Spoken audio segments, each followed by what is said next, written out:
Good morning class. जैसा कि हमने प्रीवियस क्लास से पढ़ा था part 6, today we shall read part 7। Previous class में हमने इम्परेटिव सेंटेंस के बारे में जाना। बिफोर प्रीवियस क्लास में हमने इंट्रोगेटिव सेंटेंस को जाना। Today we shall read exclamative sentences, how to change in direct to indirect sentences. देखिए एक्सक्लेमेटिव,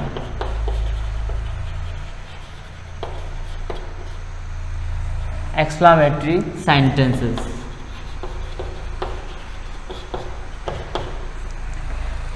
एग्जाम में ज़्यादातर सेंटेंसेस आते हैं इंडिया हमारे एक्सक्लेमेटरी सेंटेंसेस, जैसे हमने प्रीवियस क्लास 10th में पढ़ा था। देखिए कैसे चेंज होते हैं। इसमें कुछ ऐसे वर्ड्स होते हैं, उस वर्ड को डायरेक्ट में किस तरह के वर्ड्स आते हैं, इनडायरेक्ट में किससे चेंज करते हैं, वो देखिए आप। जब भी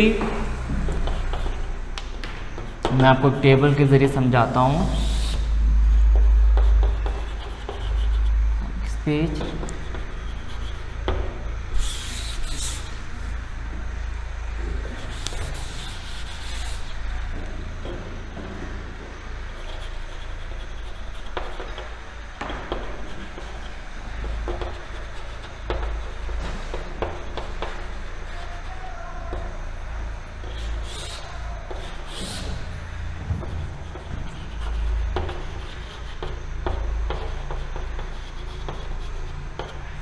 देखिए, जब भी डायरेक्ट स्पीच में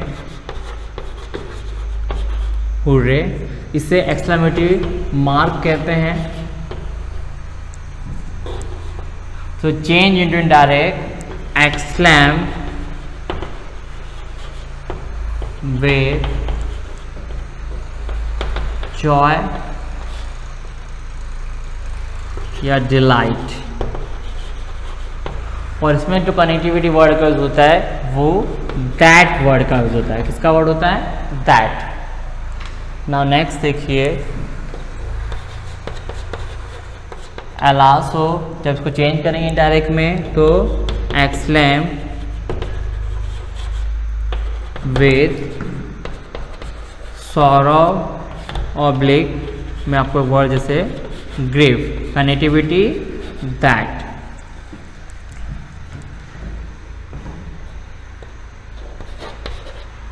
ओ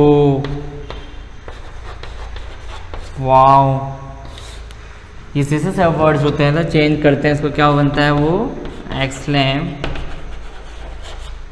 विद सरप्राइज दैट।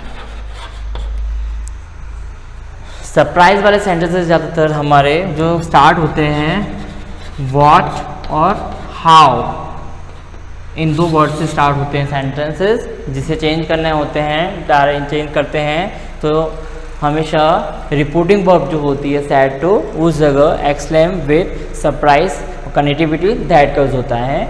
आगे देखिए आप,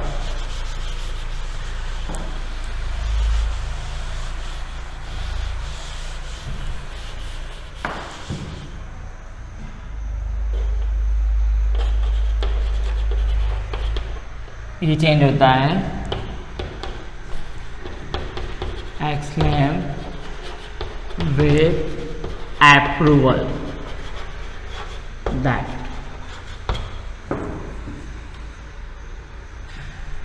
ठीक है, ये आपके सामने कुछ वर्ड्स दे रखे थे मैंने।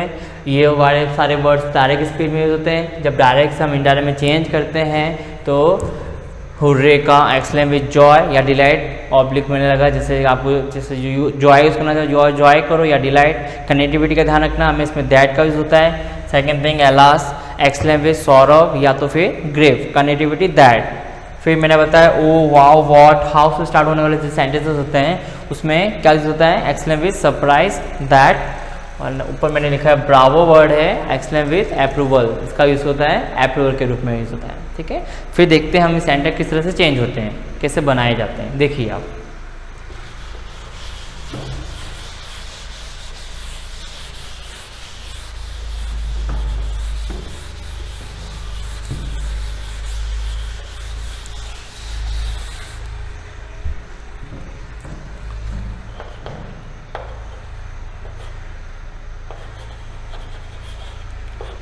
they said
देखिए मैंने आपके सामने कुछ एग्जांपल दिए हैं एक्सक्लेमेटरी सेंटेंसेस के, तो ये किस तरह से चेंज होते हैं। देखिए जैसा कि अभी हमने देखा कि हुर्रे का चेंज होता है एक्सक्लेम विथ जॉय या डिलाइट, कनेक्टिविटी दैट का यूज़ करना हमें। सेकेंड थिंग मैंने देखा एलास, अभी मैंने आपको बताया एलास का होता है एक्सक्लेम विथ सॉरो या ग्रेव। कनेक्टिविटी का ध्यान रखना, इसमें दैट का यूज़ होता है, क्योंकि हम एग्जाम में कभी कभार क्या करते हैं कनेक्टिविटी का मतलब आगे पीछे में थोड़ा सा मिस होने से सेंटेंस पूरा रॉन्ग हो जाता है। सेकंड थिंग मैंने व्हाट से स्टार्ट होने वाला सेंटेंस, जैसे मैंने बताया व्हाट से स्टार्ट होने वाला सेंटेंस इसमें चेंज होते हैं एक्सक्लेम विथ सरप्राइज से चेंज, सरप्राइज से चेंज होते हैं। देखिए कैसे आपको ये सारे जो वर्ड्स है जो यूज़ करने हैं सेंटेंस में वो रिपोर्टिंग वर्ब की जगह यूज़ करने होते हैं। देखिए मैं चेंज कर रहा हूँ, दे एक्सक्लेम विथ हुर्रे वर्ड आया तो जॉय या डिलाइट, कनेक्टिविटी वर्ड क्या आएगा दैट। चेंजेस उसी तरह चेंज होते हैं जिस तरह से हम पहले सारे सेंटेंसेस करते आए हैं। वी फर्स्ट पर्सन सब्जेक्ट के अकॉर्डिंग सब्जेक्ट क्या है दे, तो दे का दे। हैज आपको पता है past present perfect past perfect में चेंज होता है तो हैड वॉन द मैच। ठीक है, तो हुर्रे का मैंने किस में चेंज किया एक्सक्लेम विथ जॉय डिलाइट वाले वर्ड में यूज़ किया। कनेक्टिविटी का ध्यान रखें, इसमें दैट को वर्ड का यूज़ होता है। They had won the match. Now next sentence, यहाँ पे एलास वर्ड दे रखा है, जैसा कि पता है एलास का क्या चेंज होता है an old lady exclaim with sorrow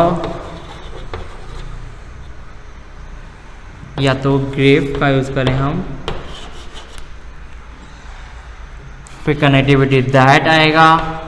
फिर जैसा कि वो पता है यहाँ पे माई, ये आई का पॉजिटिव वर्ड होता है तो आई सब्जेक्ट के अकॉर्डिंग सब्जेक्ट क्या है an already, an old lady का पॉजिटिव वर्ड होगा हर, हस्बैंड, इज का वॉज, नो मोर। ये सेंटेंस चेंज होगा an old lady exclaim with sorrow या grief, connectivity that her husband was no more. Now next sentence देखिए आप, ये sentence was से स्टार्ट हो रहा है, इसको चेंज करते हैं हम। देखिए सी एक्सक्लेम विथ सरप्राइज दैट। ये जो सेंटेंस हो इसको एक्सक्लेमेटरी सेंटेंस कहते हैं। सेंटेंसेस में आपको पता है एक्सक्लेमेटरी मार्क होता है, जब उसको चेंज करते हैं तो चेंज होता है असर्टिव में चेंज होता है। जो चेंज करेंगे जो सेंटेंस बना उसको क्या कहते हैं असर्टिव। सेम वही चीज़ आपके इसी में एक टॉपिक है 11 में ट्रांसफॉर्मेशंस, जो एक्सक्लेमेटरी से चेंज होते हैं, जो सेंटेंसेस चेंज होते हैं एक्सक्लेमेटरी से उसको असर्टिव सेंटेंसेस कहते हैं। तो देखिए कैसे चेंज होगा। फर्स्ट आपको यहाँ पे सब्जेक्ट दिखना होगा, सेंटेंस में सब्जेक्ट क्या है द पिक्चर, तो स्टार्ट में यहाँ पे ले आए पहले सब्जेक्ट द पिक्चर। आपको पता है हेल्पिंग दे रखा है इज, आपको पता है इज किस में चेंज होता है वॉज में, पिक्चर सिंगुलर वर्ड है इसलिए द पिक्चर वॉज। अब यहाँ पे देखिए अब ब्यूटीफुल, जैसे कुछ ऐसे इसमें आप जब भी एक्सक्लेमेटरी को एसएडी में चेंज करते हैं तो कुछ वर्ड्स जैसे सो, ग्रेट, वेल जैसे सारे वर्ड यूज़ करना होता है। तो देखिए मैंने यहाँ पे वर्ड यूज़ कर रहा हूँ so, the picture was so beautiful.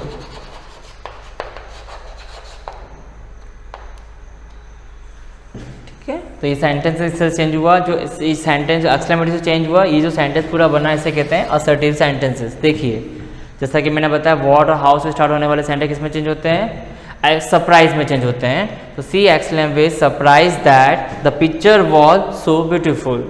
ठीक है, ये थे एक्सक्लेमेटरी सेंटेंसेस जो डायरेक्ट सेंटेंस से चेंज होते हैं।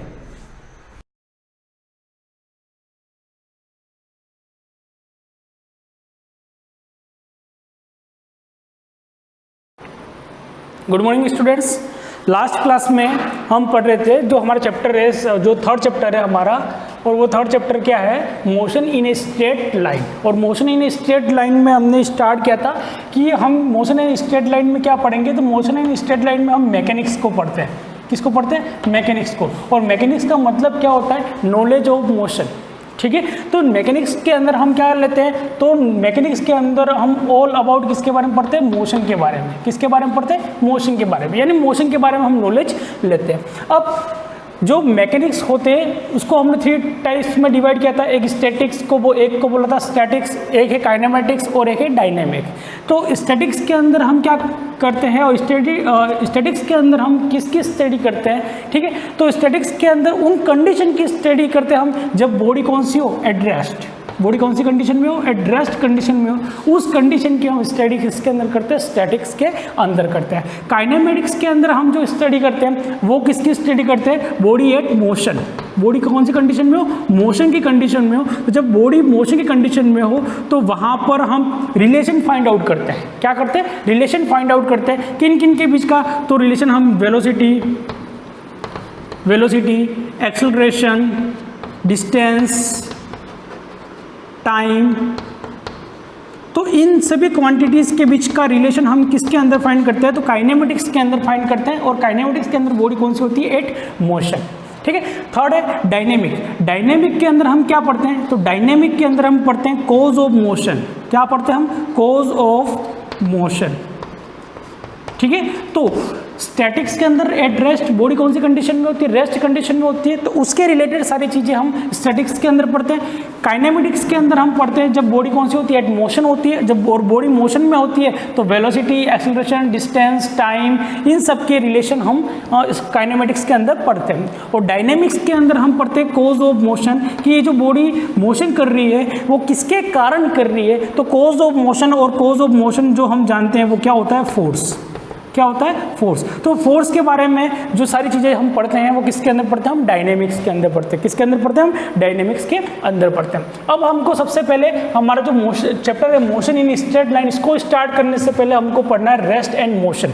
क्या पढ़ना है, रेस्ट एंड मोशन, जिसको हमने लास्ट क्लास में डिस्कस किया था कि हम कब कहेंगे कि कोई बॉडी या कोई ऑब्जेक्ट रेस्ट कंडीशन में, और कब हम कहेंगे कि कोई ऑब्जेक्ट या बॉडी मोशन की कंडीशन में, ठीक है। तो लास्ट क्लास में हमने देखा था कि जैसे ये कोई ए लोकेशन है, यानी पोजीशन है, ए पोजीशन, ये बी पोजीशन है और ये सी पोजीशन है। यहाँ पर एक व्यक्ति बैठा हुआ है ए पोजीशन पर, एक व्यक्ति बैठा हुआ है बी पोजीशन पर और एक व्यक्ति बैठा है सी पोजीशन पर। अब हम यहाँ पर खड़े और हम खड़े खड़े क्या कर रहे हैं, ऑब्जर्व कर रहे हैं। हम इन तीनों को ऑब्जर्व कर रहे हैं, इसलिए हम क्या गए, एक तरह के ऑब्जर्वर हो गए। क्या हो गया, ऑब्जर्वर, ठीक है। तो हम ऑब्जर्व कर रहे हैं कि ये तीनों अपनी पोजीशन चेंज करते हैं या नहीं। तो हमने देखा टाइम को, घड़ी देखना स्टार्ट किया और घड़ी को देखते देखते हमारे 2 घंटे हुए, 3 घंटे हुए, 4 घंटे हुए, ठीक है। तो इस आदमी का इससे कुछ डिस्टेंस है, मान लिया 10 मीटर है और इससे इसका डिस्टेंस है 15 मीटर है, ठीक है। तो हमने इसको ऑब्जर्व किया और देखा कि 2 घंटे पहले भी इससे इसका डिस्टेंस कितना था, 10 मीटर, और इससे इसका डिस्टेंस कितना था, 15 मीटर, और 2 घंटे बाद हमने देखा कि इसका डिस्टेंस वही है, चेंज नहीं हुआ है। तो हमने क्या देखा, इसके जो चारों ओर जो चीज़ें हैं या चारों ओर जो व्यक्ति बैठे हुए हैं उनके रेस्पेक्ट में इसने अपनी पोजीशन चेंज नहीं की, इसने अपनी पोजीशन चेंज नहीं की, इसीलिए हम इस ऑब्जेक्ट को क्या बोलेंगे, एट रेस्ट। क्या बोलेंगे, एट रेस्ट। अब सेकंड ऑब्जर्वेशन हमने क्या किया कि हम सेकंड ऑब्जर्वेशन किया कि जैसे कि ये ऑब्जेक्ट है, हमने देखा कि स्टार्ट किया टाइम को, हमने वॉच को स्टार्ट किया और हमने देखा कि इससे डिस्टेंस 10 मीटर है और इससे इसका डिस्टेंस कैसा है, 15 मीटर है। 1 घंटे बाद देखा तो ये ऑब्जेक्ट थोड़ा सा चल के यहाँ पर आ गया, ठीक है, यहाँ पर आ गया। जैसे ही ये यहाँ पर आया, इसका ये जो इससे डिस्टेंस है और इससे ये जो डिस्टेंस है वो क्या हो गया, चेंज हो गया। तो उस कंडीशन में हम क्या बोलेंगे कि ये जो ऑब्जेक्ट है वो कौन सी कंडीशन में, एट मोशन की कंडीशन में। कौन सी कंडीशन में, एट मोशन की कंडीशन में। तो हम क्या देखते हैं कि किसी भी ऑब्जेक्ट को हम एट रेस्ट और एट मोशन कब बोलेंगे, तो जब वो अपने सराउंड के रेस्पेक्ट में अगर अपनी पोजीशन को चेंज करता है तो हम बोलेंगे एट मोशन, और अपने सराउंड के रेस्पेक्ट में अगर वो अपनी पोजीशन चेंज नहीं करता है तो हम उसको क्या बोलेंगे, एट रेस्ट। क्या बोलेंगे, एट रेस्ट। तो ये सिंपल सा कंसेप्ट है कि रेस्ट एंड मोशन क्या होता है। तो इसको हम वर्ड में क्या लिखेंगे, an object is said to be at rest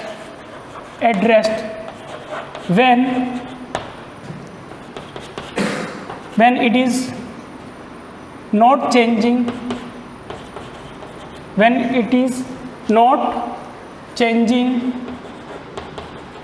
the position with respect to its surrounding, ठीक है। तो किसी भी ऑब्जेक्ट को हम एट रेस्ट कब बोलेंगे, जब वो अपनी पोजीशन चेंज नहीं करेगा with respect to its surrounding, ठीक है। तो उसको हम क्या बोलेंगे कि बॉडी एट रेस्ट, ठीक है। दूसरा एट मोशन, व्हेन ऑब्जेक्ट या हम कह सकते हैं पॉइंट चेंजिंग द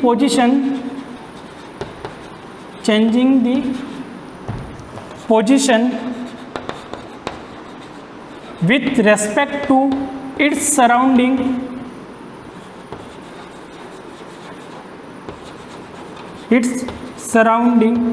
called, ठीक है। तो वो ऑब्जेक्ट, अगर कोई ऑब्जेक्ट है जो अपनी पोजीशन को चेंज करता है, when object changing the position with respect to surrounding, तो हम उसको क्या कहेंगे कि वो ऑब्जेक्ट कौन सी कंडीशन में, एट मोशन की कंडीशन में। अगर वो अपनी पोजीशन को चेंज नहीं करता है विद रेस्पेक्ट टू सराउंडिंग, तो हम उसको क्या बोलेंगे, एट रेस्ट। क्या बोलेंगे, एट रेस्ट। तो उसका एक एग्जांपल ले लेते हैं, जैसे कि ये एक ट्रेन है और ट्रेन का ये एक कंपार्टमेंट है जिसको हम डब्बा बोलते हैं, ठीक है।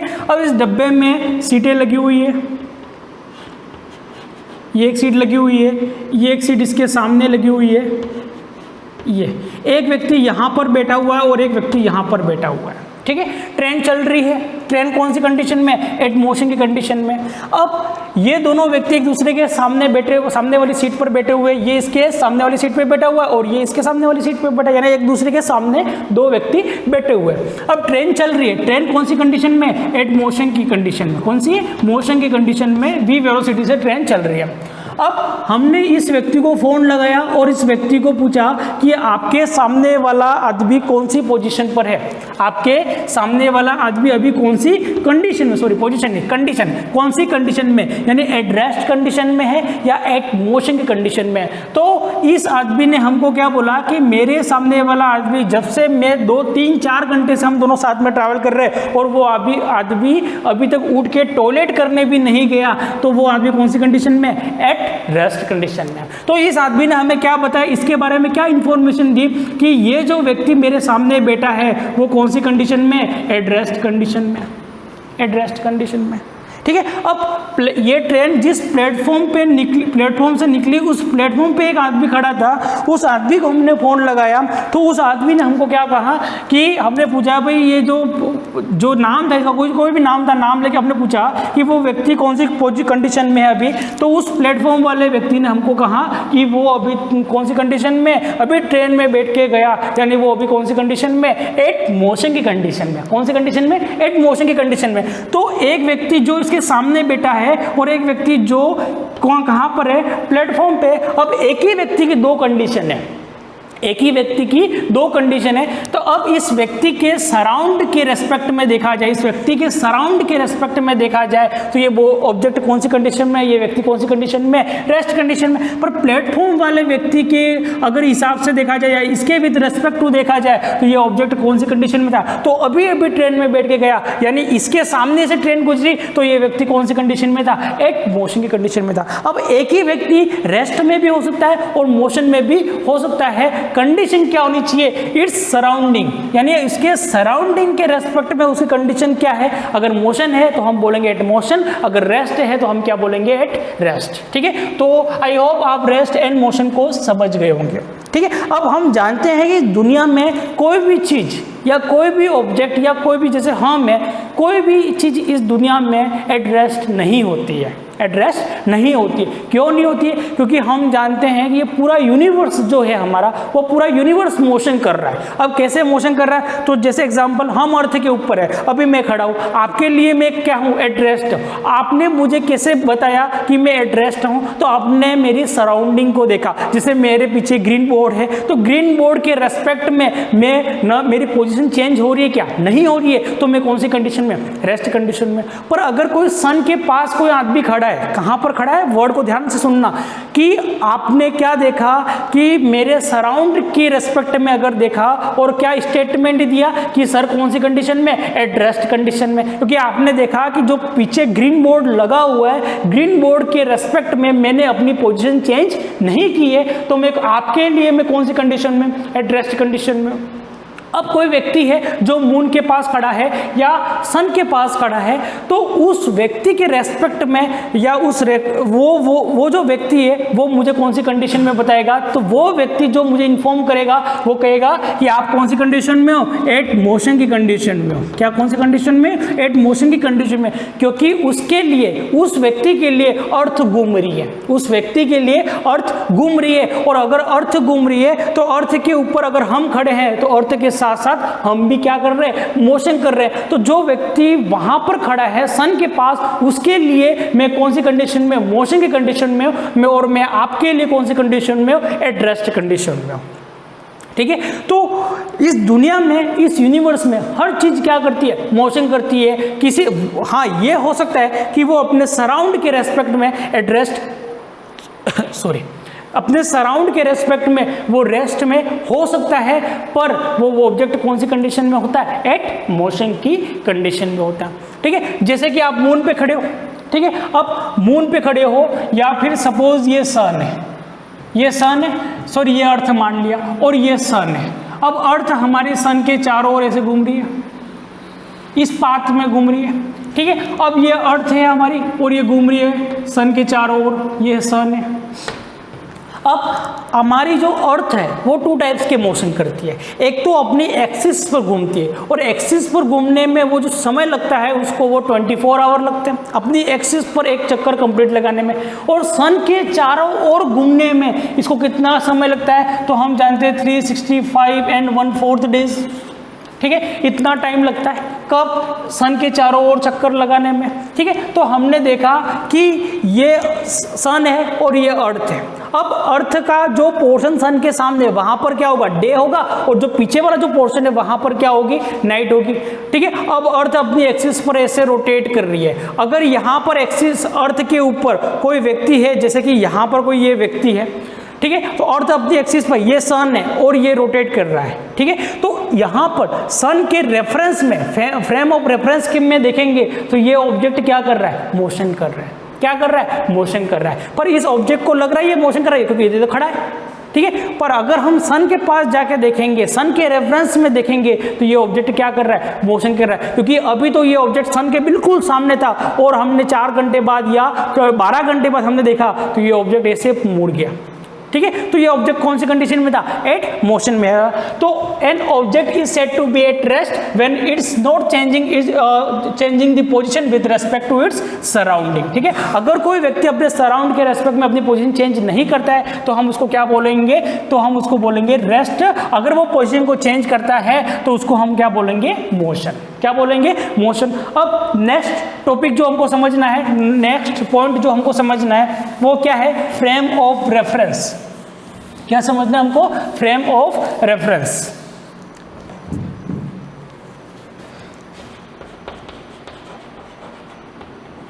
Frame of reference.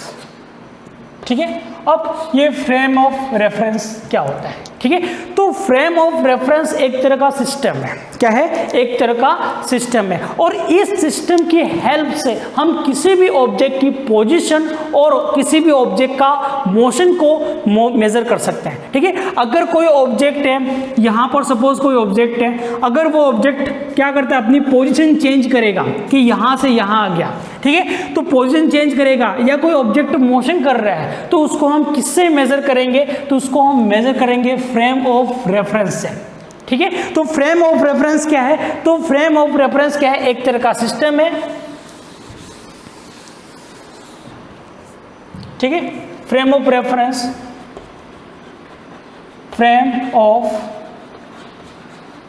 Reference is a system to measure position and motion of different bodies. ठीक है, तो फ्रेम ऑफ रेफरेंस क्या है? तो फ्रेम ऑफ रेफरेंस एक तरह का सिस्टम है, और उस सिस्टम की हेल्प से हम क्या करते हैं, किसी भी ऑब्जेक्ट के मोशन और पोजीशन को, यानी डिफरेंट जो बॉडी होती है उनके मोशन और उनके पोजीशन को हम क्या करते हैं, मेजर करते हैं। ठीक है, तो फ्रेम ऑफ रेफरेंस को हम डिटेल से नेक्स्ट क्लास में कंटिन्यूस करेंगे। ठीक है, थैंक यू, धन्यवाद।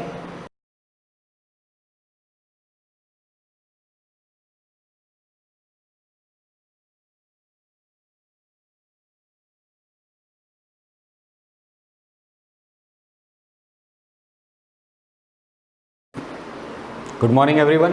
जैसा कि हमने स्टार्ट किया था सेल ऑर्गेनल्स के बारे में और आगे बढ़ते ही जा रहे थे, हमने एंडोप्लाज्मिक रेटिकुलम पढ़ लिया था सबसे पहला सेल ऑर्गेनल।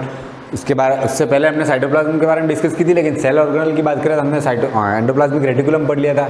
इसके बाद गोल्जी बॉडी डिस्कस कर लिया था, और इसके बाद जो आता है आपका वो है नेक्स्ट लाइसोसोम। तो गोल्जी बॉडी के बारे में आपको पता होगा, इसके भी 3 एलिमेंट्स होते हैं। सिस्टर नहीं होता है इसके अंदर भी पार्ट, वैक्यूल होता है और वेसिकल्स होता है। और उनकी साइज़ के बारे में भी डिस्कस की थी, जैसे वैक्यूल्स होता है वो बिगर होता है और आपका वेसिकल जो होता है वो स्मॉल होता है देन कंपेरिजन टू वैक्यूल। और सिस्टर्नी भी ट्यूब लाइक स्ट्रक्चर होता है और आपस में इंटरकनेक्टेड होता है।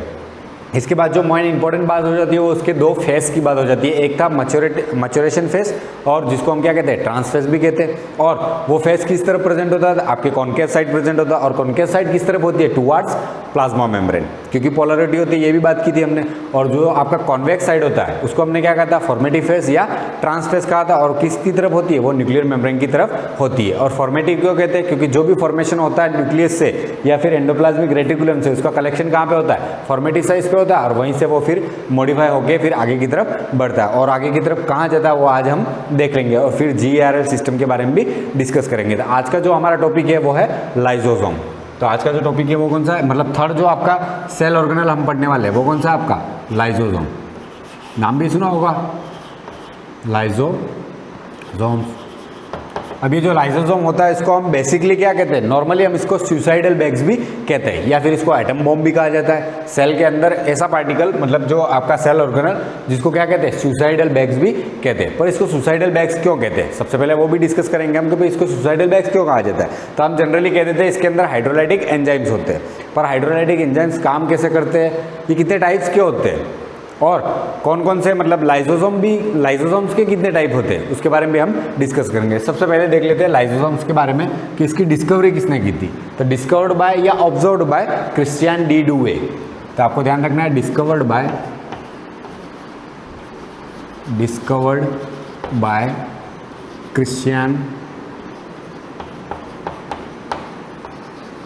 Christian D डुवे। ये साइंटिस्ट का नाम है क्रिश्चियन डी डुवे।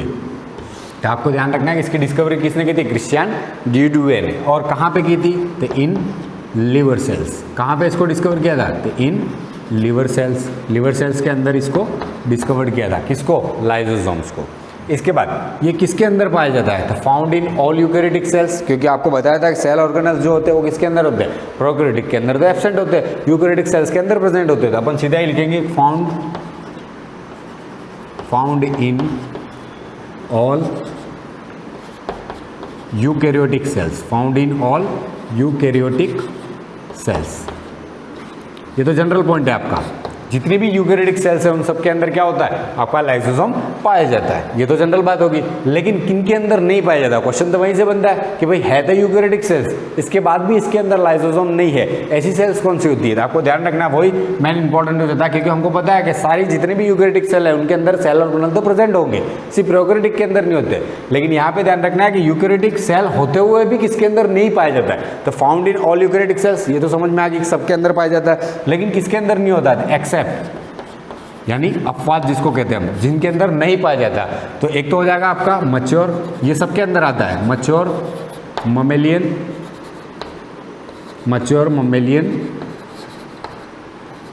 आरबीसीज, इनके अंदर क्या होता है, ये एब्सेंट होता है। किसके अंदर, मैच्योर ममेलियन आरबीसी के अंदर एब्सेंट होता है। दूसरी बात, इन सम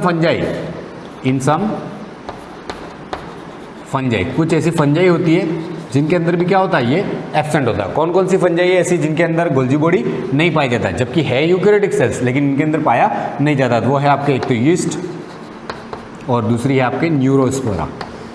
न्यूरोस्पोरा आपको नाम ध्यान रखने हैं एग्जाम्पल कि न्यूरोस्पोरा और यीस्ट ये दोनों क्या है, फंजाई है और यूकैरियोटिक सेल्स भी है, और इनके अंदर क्या नहीं पाया जाता है, इनके अंदर लाइसोसोम नहीं होता, इन सम फंजाई। इसके बाद है प्रोटिस्ट। इन प्रोटिस्ट कुछ प्रोटिस्ट ऐसे होते हैं जिनके अंदर यूकैरियोटिक होने के बाद भी इनके अंदर क्या नहीं पाया जाता, लाइसोसोम नहीं पाया जाता। तो एग्जाम्पल याद रखना आपको यूग्लिना। यूग्लिना क्या है, तो यहाँ पे क्लियर हो गया, एक प्रोटिस्ट है और इनके अंदर क्या पाया नहीं जाता, यूग्लिना की सेल के अंदर लाइसोसोम आपका क्या होता है, एब्सेंट होता है। फंजाई तो यीस्ट और न्यूरोस्पोरा। और एक और ध्यान रखना है, इन सम मेरिस्टेमेटिक सेल्स, इन सम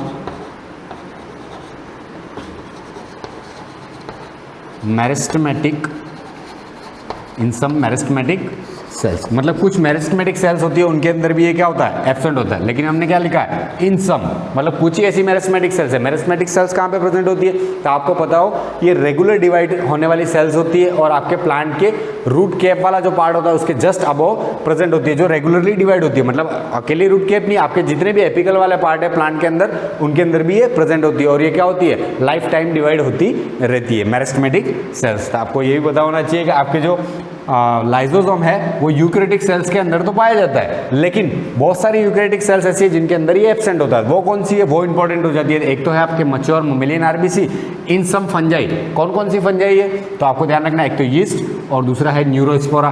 और प्रोटिस्ट में यूग्लिना के अंदर क्या होती है, ये एब्सेंट होता है। कौन सा सेल ऑर्गेनल, लाइसोसोम आपको। और आपको ये भी ध्यान रखना है ये प्रोटिस्ट है, तो एक एग्जांपल भी मिल गया प्रोटिस्ट का आपको, यूग्लिना।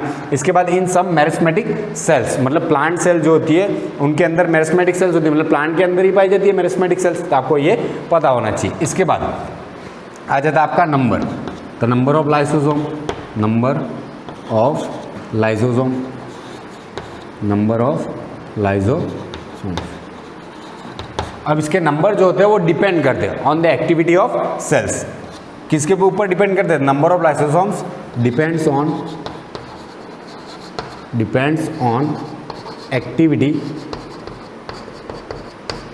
Activity of cell. मतलब सेल की एक्टिविटी क्या, उसके अकॉर्डिंग उसके अंदर उसके नंबर वेरी करेंगे। मतलब 1 भी हो सकता है, 10 भी हो सकते हैं, 15, पर वो डिपेंड करता है कि उसकी एक्टिविटी कैसी है। तो depends on activity of cell. तो इसके नंबर किस पे वेरी करते हैं, depend on activity of cell. जैसे लाइक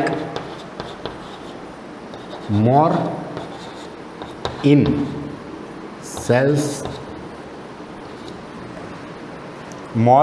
सेल्स विद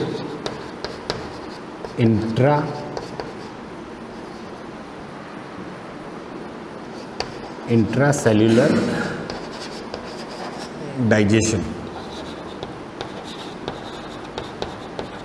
मतलब ऐसी सेल जिनके अंदर क्या होता है, इंट्रासेल्यूलर डाइजेशन होता है। इंट्रासेल्यूलर डाइजेशन का मतलब क्या होता है, यहाँ पे ये भी क्लियर हो जाना चाहिए आपको कि इंट्रासेल्यूलर डाइजेशन क्या होता है। ऐसी सेल जो क्या करती है, बाहर से किसी फूड को क्या करती है, एंगल्फ करती है और अपने अंदर डाइजेस्ट कर लेती है, या फिर यूँ कह सकते हैं किसी पैथोजन वगैरह से अपन डिफेंस करने का काम करती है। तो उस पैथोजन को क्या करेगी, पहले एंगल्फ करेगी अपने अंदर और उस पैथोजन को किल कर देगी, मतलब डाइजेस्ट कर देगी। किल करने का मतलब क्या होता है, डाइजेस्ट कर देना।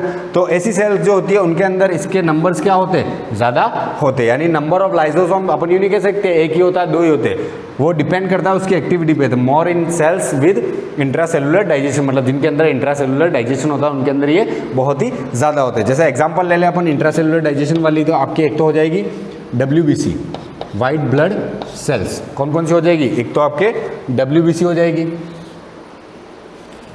कौन सी हो जाएगी, एक तो WBC, यहाँ पे लिख देता हूँ मैं एग्जाम्पल। जैसे एक तो आपकी WBC, वाइट ब्लड सेल्स। इसके बाद ऑस्टियोक्लास्ट। ऑस्टियोक्लास्ट आपके बोन के अंदर पाई जाने वाली सेल्स होती है, जो बोन में ओल्ड या इंजर्ड सेल्स होती है उनको क्या कर देती है, डाइजेस्ट करती है। तो WBC, ऑस्टियोक्लास्ट और फेगोसोम या फेगोसाइट्स जिसको कहते हैं, फेगोसाइटिक सेल्स होती है, उनके अंदर आपके लाइसोसोम्स के नंबर क्या होते हैं, बहुत ही ज़्यादा होते हैं। इसके बाद जो बचता है आपके जनरल इंट्रोडक्शन की बात करें अपन लाइसोसोम में, तो वो है आपका शेप। क्या शेप, इसका शेप कैसा होता है, तो इसका जो शेप होता है नॉर्मली इसको स्फेरिकल कहा जाता है, लेकिन ये स्फेरिकल कंप्लीटली स्फेरिकल नहीं होता है। स्फेरिकल का मतलब अपन स्फेयर ही बनाएंगे, लेकिन ये कंप्लीटली स्फेरिकल नहीं होता, इरेगुलर होता है। कैसा होता है, इरेगुलर। लेकिन हम जनरली इसके शेप को क्या कहते हैं, स्फेरिकल। इसलिए आपको ध्यान रखना है इसका शेप कैसा होता है, स्फेरिकल। कैसा होगा, स्फेरिकल शेप होगा, लेकिन कैसा होगा, इरेगुलर। इरेगुलर का मतलब यानी कंप्लीटली हम इसको क्या कह सकते हैं, स्फेरिकल नहीं कह सकते। तो ये हो गया आपका शेप। तो ये इसके जनरल स्ट्रक्चर हो गए। अब शेप की अगर अपन बात करें तो जैसे ये होता कैसा होगा, तो जैसे हमने कोई जनरली स्फेरिकल क्या बना लिया, एक शेप बना लिया लाइसोसोम का, ठीक है। तो इसके जो आउटर पार्ट होगा वो क्या होगी, इसकी मेम्ब्रेन होगी। ये तो क्या हो जाएगा, इसकी मेम्ब्रेन।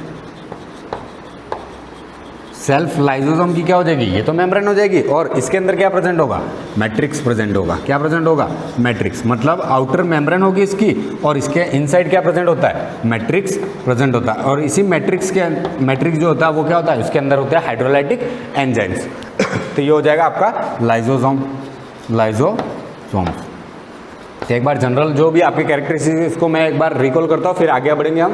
कि जैसे इसकी डिस्कवरी किसने की थी, क्रिस्टियन डी ड्यूवे ने, इन लिवर सेल्स। इसके बाद found in all eukaryotic cells, मतलब जितनी भी आपकी यूकैरियोटिक सेल्स होती है उन सबके अंदर पाया जाता है, एक्सेप्ट मोस्ट इंपॉर्टेंट पॉइंट यही हो जाता है कि किसके अंदर नहीं पाया जाता है। हमेशा ये पूछा जाएगा, क्योंकि यूकैरियोटिक सेल्स के बारे में तो आप जानते हो, इनके अंदर सारे सेल ऑर्गेनल प्रेजेंट होते हैं, लेकिन किसके अंदर नहीं पाया जाता, अपवाद ही पूछा जाता है हमेशा। तो एक्सेप्ट मैच्योर ममेलियन आरबीसी, ये हर जगह एग्जांपल आएगा आपके। तो ये तो आपके कॉमन हो गया। इसके बाद ध्यान रखना, इन सम फंजाई, कौन कौन से, यीस्ट और न्यूरोस्पोरा, इन प्रोटिस्ट, यूग्लिना, और इन सम मैरिस्मेटिक सेल्स, प्लांट के अंदर जो होती है उनके अंदर। इसके बाद नंबर ऑफ लाइसोसोम, तो आपको ध्यान रखना है ये वेरी करते हैं, depends on activity of cells. जैसे अपन बात करें like more in cells with intracellular digestion, जैसे एग्जाम्पल की बात करें तो अपन WBC।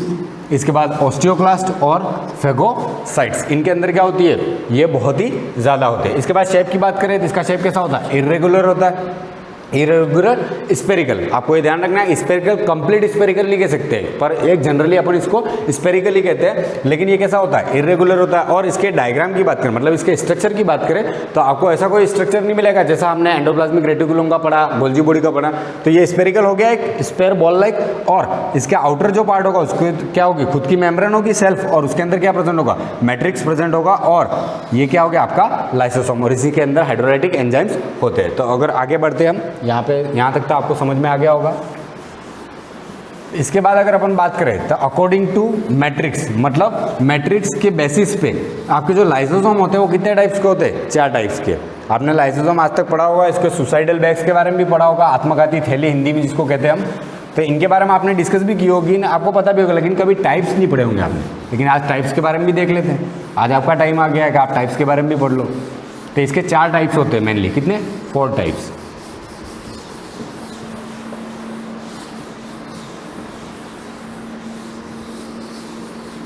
और ये 4 टाइप 6 के बेसिस पे अपन ने डिवाइड किए, on the basis of nature of matrix. मतलब इसके अंदर जो मैट्रिक्स पाया जाता है उसके अकॉर्डिंग ये कितने टाइप्स का होता है, 4 टाइप्स का। तो लाइसोसोम जो होता है वो कितने टाइप्स का होता है, 4 टाइप्स का। तो अपन कैसे डिवाइड करेंगे,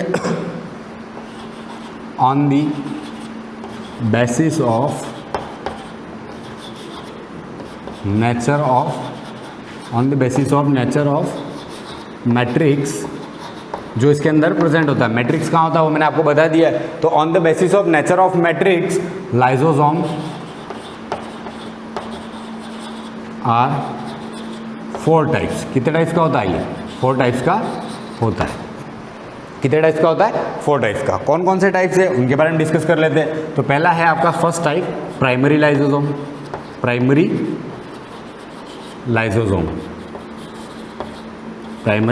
lysosomes.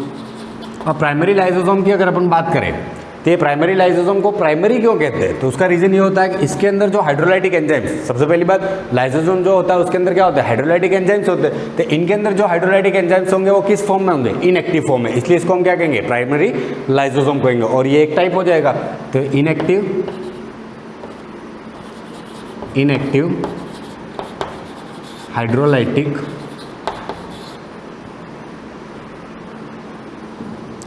Hydrolytic enzymes are present. इनके अंदर क्या होते हैं, इनएक्टिव हाइड्रोलाइटिक एंजाइम्स होते हैं। तो ये हो गया आपका प्राइमरी लाइसोसोम। सेकंड जो आएगा वो होगा आपका सेकेंडरी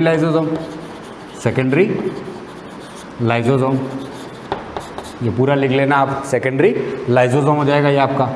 ये क्या हो जाएगा, सेकेंडरी लाइसोसोम। अब इसके अंदर क्या होता है, तो इसके अंदर एक्टिव हाइड्रोलाइटिक एंजाइम्स प्रेजेंट होते हैं।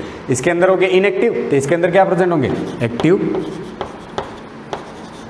हाइड्रोलाइटिक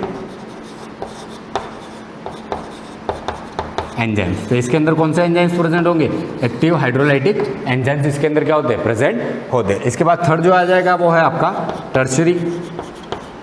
टर्शियरी लाइसोसोम या लाइसोसोम, टर्शियरी लाइसोसोम, या फिर इसको क्या कहते हैं? ये नाम आपको याद रखना है, इसको कहते हैं रेजिडुअल बॉडी। क्या कहते हैं? रेजिडुअल बॉडी या रेजिडुअल लाइसोसोम भी कह सकते हैं, रेजिडुअल बॉडी भी कहते हैं। अब ये रेजिडुअल आपने बहुत बार शब्द सुना होगा पर कभी इसके ऊपर मतलब आपने गौर नहीं किया होगा रेजिडुअल होता क्या। तो ये आपको रेजिडुअल बोला जाए सेल के अंदर रेजिडुअल बॉडी, तो वास्तव में वो क्या होता है? टर्शियरी लाइसोसोम होता है। और ये जो टर्शियरी लाइसोसोम होता है इसके अंदर होता क्या है? इसके अंदर क्या होता है? इट कंटेन अनडाइजेस्टेड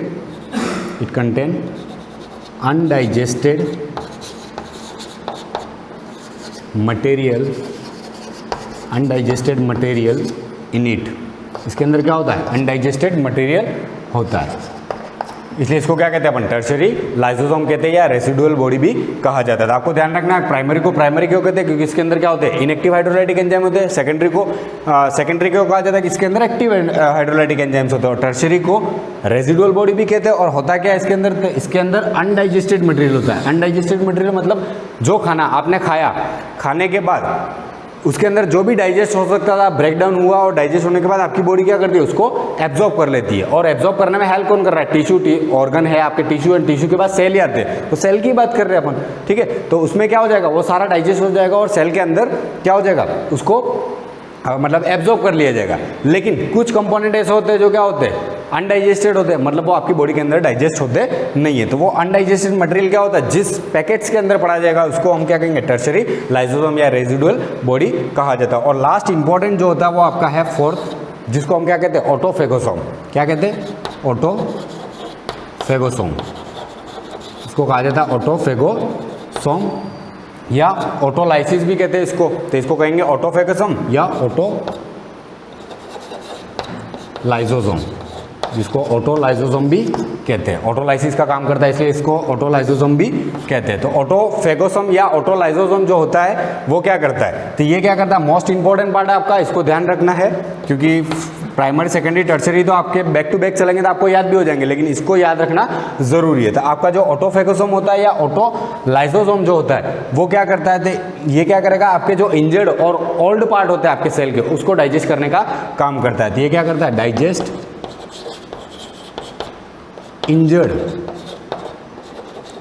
इंजर्ड और all old parts of cell और सेल ऑर्गेनल।